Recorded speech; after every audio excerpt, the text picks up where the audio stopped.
Bienvenido a Virtud en Verso. Hoy serás conducido por una historia profunda y reflexiva, donde la fe, la curación y la transformación se entrelazan de manera increíble. Vamos a sumergirnos en el milagro en el estanque de Betesda, un evento que no solo curó a un hombre físicamente, sino que tocó su alma de una manera inolvidable. Prepárate para un viaje espiritual que va más allá del entendimiento común. Si aún no te has suscrito, te pido con cariño que lo hagas, porque esto ayuda mucho al canal a crecer y a llevar este contenido inspirador a más personas. Y por supuesto, deja tu me gusta. Así, YouTube podrá difundir nuestro trabajo a más personas en busca de sabiduría y reflexión. Que Dios te bendiga. Jerusalén despertaba como un cuerpo viejo y resistente a la luz, donde las piedras antiguas guardaban más lamentos que victorias, y el templo, aún en pie, era testigo mudo de una fe que luchaba contra su propia rigidez. Al norte de la ciudad, cerca de la Puerta de las Ovejas, había un lugar olvidado por los nobles y recordado solo por los miserables: el estanque de Betesda. Era un espacio dividido por 5 pórticos, donde no se escuchaba alabanza, sino gemidos; no se veía honra, sino miseria acumulada en cuerpos rotos y miradas que ya hacía mucho habían dejado de buscar el cielo. Allí, la esperanza se mezclaba con la superstición. Un ángel, decían, venía de vez en cuando a agitar esas aguas, y quien primero se lanzara allí después del movimiento era curado de cualquier enfermedad. Pero ¿qué pasaba con los otros? Aquellos que no tenían piernas para correr, brazos para lanzarse o amigos para ayudar. ¿Era su fe más pequeña o Dios los había olvidado? Betesda era más que un estanque. Era una metáfora viva de la humanidad, todos buscando curación, pocos alcanzando respuesta. Era el eco de las preguntas que nadie se atrevía a hacer en voz alta. ¿Por qué algunos son curados y otros no? ¿Por qué el dolor tiene preferencia? ¿Por qué el cielo guarda silencio durante tanto tiempo? Entre los muchos que yacían bajo los pórticos de Betesda, había un hombre que el tiempo había moldeado como piedra, no por dureza, sino por permanencia. 38 años de espera, de mirar las aguas y no ver en ellas reflejo, solo distancia. No tenía nombre entre los hombres, solo condición: paralítico. Su existencia era una repetición de días, un ciclo entre el hambre, la humillación y la espera por lo improbable. Cada agitación en las aguas hacía que su alma también se agitara, pero siempre era vencida por la lentitud del cuerpo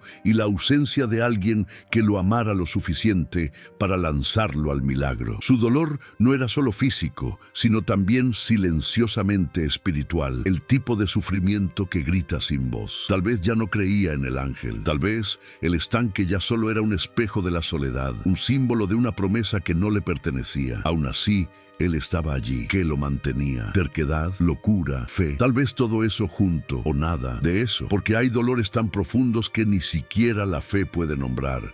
Hay esperas tan largas que ellas mismas se convierten en el único sentido de la vida. Y él esperaba, no más por curación, sino porque no había otro lugar donde estar. Sé que puede ser molesto pedir esto todo el tiempo, y por favor perdóname, pero si te está gustando la historia hasta ahora, te pido con todo cariño que dejes tu me gusta en el video. Y si aún no te has suscrito al canal, suscríbete. Esto ayuda mucho a Virtud en Verso a crecer y a seguir trayendo historias que tocan el corazón y el alma. Te agradezco de verdad por tu apoyo. Esa mañana, diferente a las demás solo por ser una más, un hombre entró entre los pórticos con pasos serenos, pero ojos que contenían tormentas y paz al mismo tiempo. No traía ofrendas, ni aires de autoridad sacerdotal, pero había algo en él que doblaba el espacio a su alrededor, como si el tiempo dudara en continuar cuando él pasaba. Los enfermos no lo notaron de inmediato. Después de todo, las visitas no eran infrecuentes y casi siempre venían solo a observar, juzgar o desviar la mirada. Pero ese hombre no desvió los ojos. Caminaba entre los cuerpos heridos como quien reconoce cada cicatriz, como quien las conoció antes de que aparecieran. Se detuvo frente al paralítico sin prisa, como quien siempre supo dónde estaría, como quien llegaba no por casualidad, sino por el cumplimiento de un destino. El enfermo levantó los ojos con la misma resignación de todos los días, esperando una limosna, tal vez una palabra vacía. Pero lo que escuchó fue diferente a todo lo que había oído en 38 años. ¿Quieres ser sanado? La pregunta, simple y directa, rasgó el velo de la rutina. No era una afirmación, no era una promesa, era una invitación. Y por un instante el tiempo se detuvo, como si el cielo, el estanque y todos los que allí yacían contuvieran la respiración, esperando la respuesta. La pregunta no era banal, era una llave, y como toda llave exigía más que un gesto, pedía apertura. El hombre, al escuchar ¿quieres ser sanado?, no respondió con un simple sí, como se esperaría de quien sufre desde hace décadas. En lugar de eso expuso la herida invisible, aquella que dolía más que la parálisis. Señor, no tengo a nadie que me ponga en el estanque cuando el agua se agita, y mientras voy, otro desciende antes que yo. Eso no era solo una queja, era la confesión de un abandono continuo, de una vida hecha de derrotas silenciosas, de intentos aplastados por la velocidad de los otros y la indiferencia del mundo. Se había acostumbrado a perder, se había acostumbrado a ver milagros sucediendo para los otros. Y en ese desahogo estaba la profundidad del milagro que estaba por venir. Porque ese hombre no necesitaba solo caminar, necesitaba reencontrar el valor de su existencia. La pregunta de Jesús no solo trataba del cuerpo, sino del alma. ¿Aún deseas vivir? ¿Aún crees que puede ser diferente? ¿O tu dolor se ha convertido en tu identidad? Porque hay curas que requieren fe, pero hay otras que requieren valentía para dejar que el dolor se vaya, incluso cuando ya parece ser todo lo que tenemos. Jesús lo miró, pero no con pena. Era una mirada llena de comprensión, como si viera más allá del cuerpo, adentrándose en los laberintos del alma de ese hombre, donde el dolor se entrelazaba con la resignación y la esperanza se mezclaba con la duda. Y, sin esperar más palabras, dijo simplemente: levántate.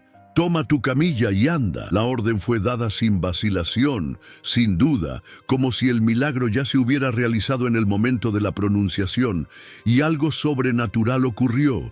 Lo que parecía imposible se convirtió no solo en posible, sino en inevitable. El paralítico sintió una fuerza nueva invadir sus piernas, aquellas que tanto tiempo habían estado inertes como raíces atrapadas en la tierra. No hubo lucha.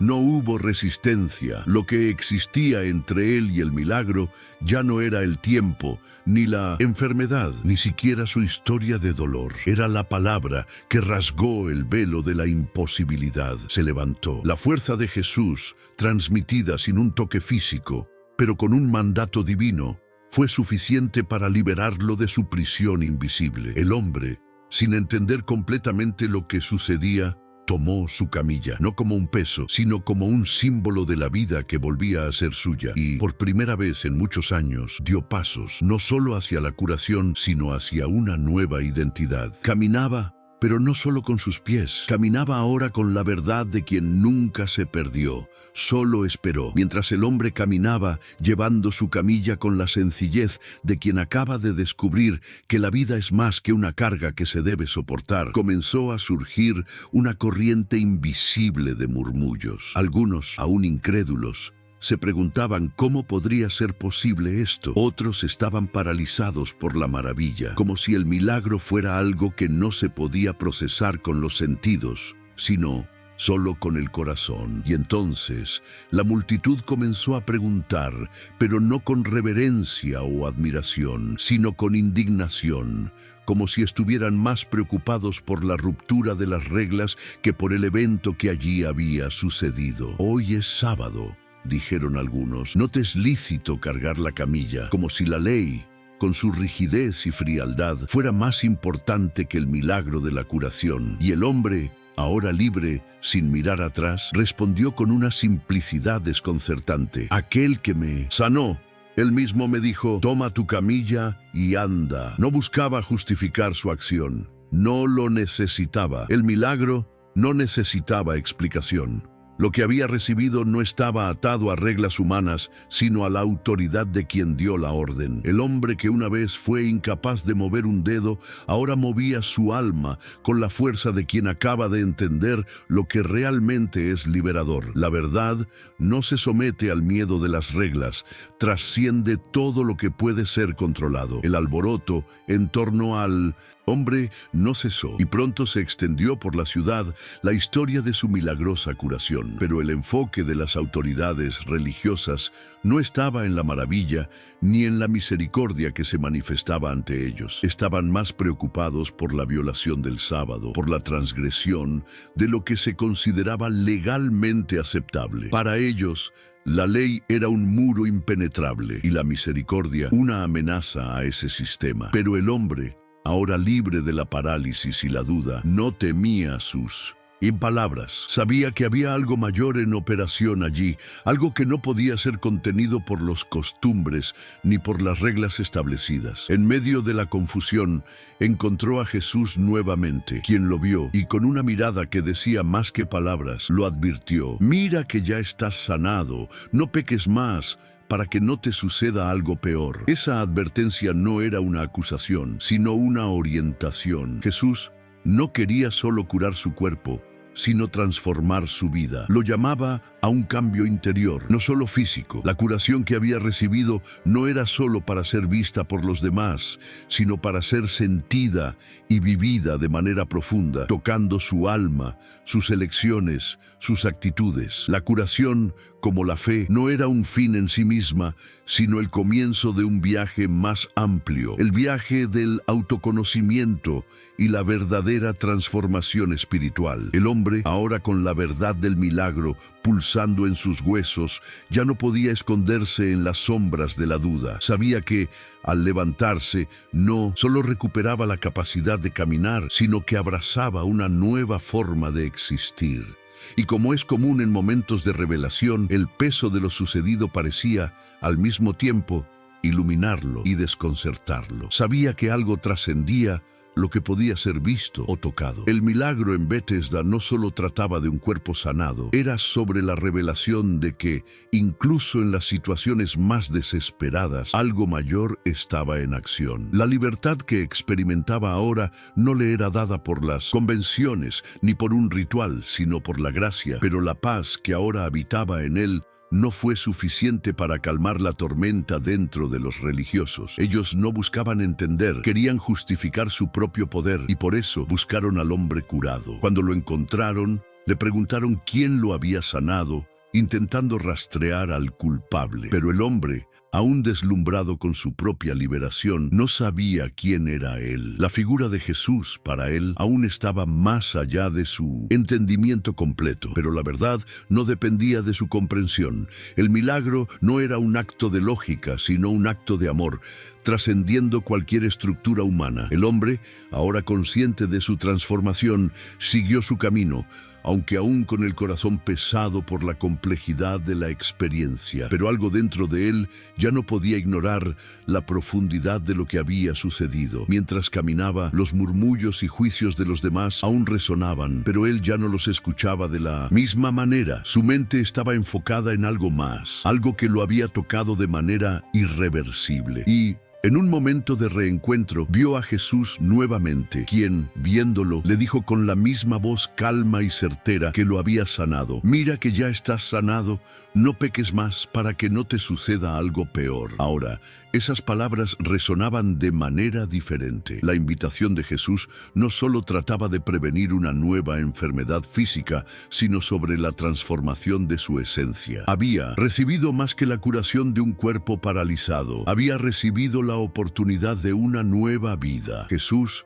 lo llamaba a abandonar las actitudes que lo mantenían cautivo, no solo en el cuerpo, sino en el alma. Las elecciones que había hecho, las creencias que sustentaban su dolor, necesitaban ser dejadas atrás. El milagro no era completo si él no se permitía renacer por dentro, en su esencia más profunda. El perdón de Jesús no era una simple liberación, sino una apertura a una nueva forma de ver el mundo, donde el pecado y la enfermedad ya no tenían dominio. El hombre, ahora completamente transformado, sabía que el encuentro con Jesús no había terminado allí. Lo que comenzó con la curación de su cuerpo se extendía hacia lo más profundo de su alma, como un río que desborda hacia los valles más secos. Ya no era el hombre paralizado, esperando un milagro que nunca llegaba. Se había convertido en un testimonio vivo de aquello que no se puede entender con la mente, sino solo con el corazón. Cuando finalmente supo de quién se trataba, Jesús, el Nazareno, el Mesías,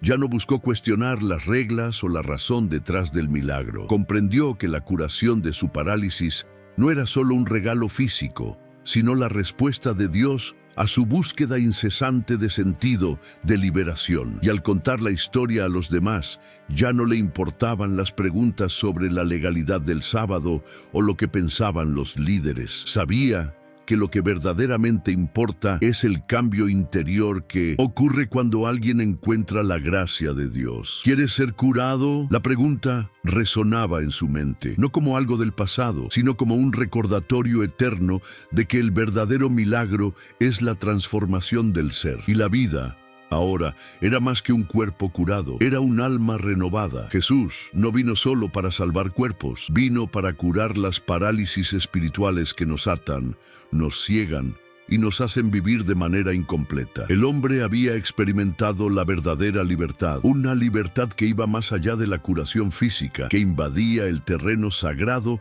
del espíritu, donde las cadenas caen y el alma finalmente puede caminar. Así llegamos al final de esta historia increíble. Pero ahora quiero saber de ti. ¿Qué te pareció el video? Comparte tu opinión en los comentarios. Es esencial para nosotros. Si esta historia tocó tu corazón, suscríbete al canal, dale like y activa las notificaciones para no perderte ningún video nuevo aquí en Virtud en Verso. Tu apoyo hace toda la diferencia y nos motiva a seguir trayendo contenido que inspire y transforme. Muchas gracias por estar aquí y que Dios siga bendiciendo tu vida.